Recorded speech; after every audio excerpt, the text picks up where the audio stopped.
Hello friend, this is doctor Anil Meena. I am senior orthopaedic physiotherapist. Friend, आज हम बात करने वाले हैं यहाँ पे स्ट्रोक पैरालिसिस के बारे में। यह हमारा एक अवेयरनेस वीडियो होने वाला है। यहाँ पर हम देखेंगे स्ट्रोक में ऐसे कौन कौन से सिम्टम्स आएंगे जब आपको इमीडिएटली आपको हॉस्पिटल की विजिट करना होता है। फ्रेंड, यहाँ पर हम बात करने वाले हैं पैरालिसिस यानी स्ट्रोक। तो सबसे पहले हम बात करते हैं इनके सिम्टम्स, यानी इसके सिम्टम्स क्या है। जैसे आपके चेहरे पे आपको एकदम से रिंकल्स दिखाई देना, आपकी आंख का छोटा हो जाना, उसके अलावा आपका वन हैंड वन लेग का वीकनेस कमजोरी पाया जाना, उसके अलावा यहाँ पे नमनेस जैसे कि सुनपन होना, आपकी जो जैसे कि जो क्षमता होती है, एकदम से आपको लगता है कि मेरा हाथ कमजोर सा पड़ चुका है या मेरा पैर कमजोर सा हो चुका है। तो इस कंडीशन के अंदर यहाँ पर आपको स्ट्रोक होने के सिम्टम्स हो सकते हैं। इसी कंडीशन में आपको यूं मान के अगर आपको अच्छा ट्रीटमेंट चाहिए तो आपको विद इन 5 आवर के अंदर आपको हॉस्पिटल पहुंचना चाहिए। अब फ्रेंड, ये सिम्टम्स कब आते हैं? ज्यादातर ये आते हैं आपके मॉर्निंग टाइम में, यानी 4 बजे के बाद में।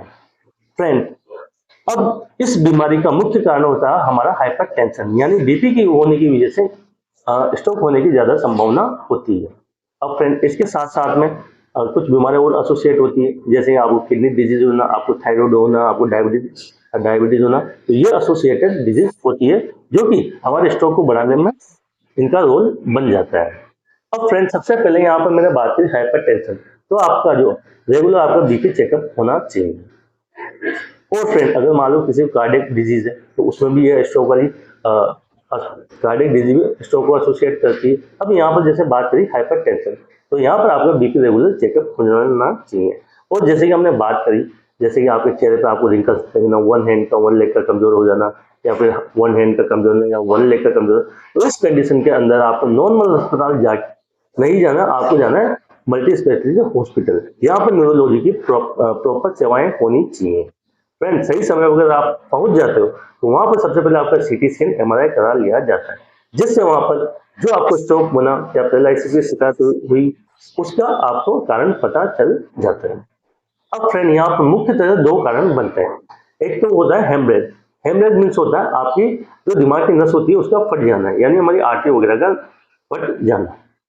अब यहाँ पर जैसे कि आप मान के लो आर्टरी, जैसे हमारा नॉर्मल पाइप है, अगर पाइप फट जाता है तो वहां पर क्या होता है, पानी की सप्लाई कम हो जाती है।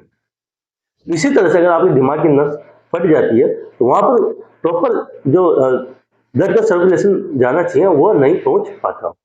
दूसरा रीजन होता है इस्चेमिया, यानी due to deficiency of the oxygen, यानी आपके ऑक्सीजन की कमी की वजह से यहाँ पर आपको स्ट्रोक वाली समस्या पैदा होना।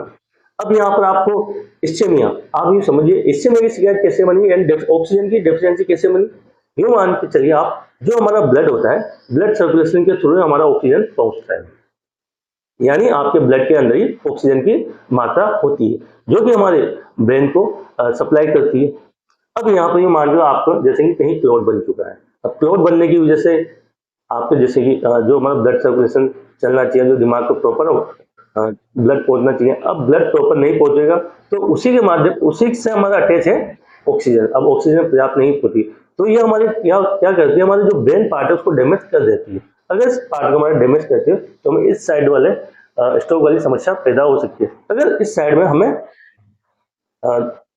ऑक्सीजन की सप्लाई कम होती है तो इस वाले पोर्शन में हमें स्ट्रोक देखने को मिलता है। तो यानी कहने के लिए ये आपका अर्थ अवेयरनेस के लिए वीडियो था कि किस तरह से आपको सिम्टम्स हो सकते हैं, कब आपको इस तरह के सिम्टम देखने को मिलेंगे।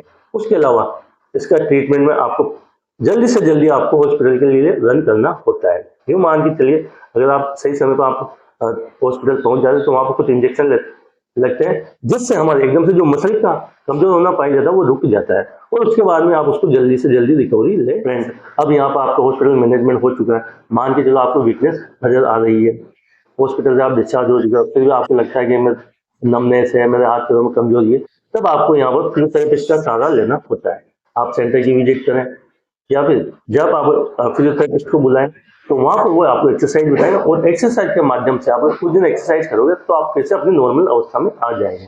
अब यहाँ पर आपको इसके बाद भी अगर स्ट्रोक की शिकायत हो जाती है, बाद में आप बीपी का आप रेगुलर चेकअप कराते हैं ताकि आपको फिर से दोबारा स्ट्रोक होने के चांस नहीं बने। फ्रेंड, यहाँ पर ये मान के चलिए अगर आप लापरवाही करते हैं फिर से तो आपको स्ट्रोक आपका वापस रिवीजन में भी जा सकते हैं, दोबारा आपको स्ट्रोक हो सकता है। तो यहाँ पर बीपी का, हाइपरटेंशन का आपको ध्यान रखना होता है, और कुछ डाइट दी जाती है, वो डाइट को आप फॉलो करें, मेडिकेशन प्रॉपर रूप से लें, तो आपको कभी इस तरह की शिकायत नहीं बनेगी।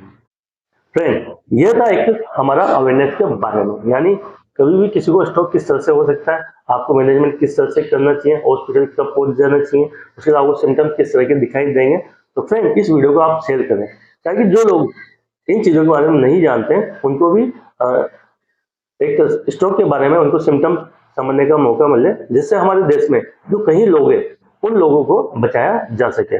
वीडियो अच्छी लगे do thumbs up. Thank you so much. जय हिंद, जय भारत।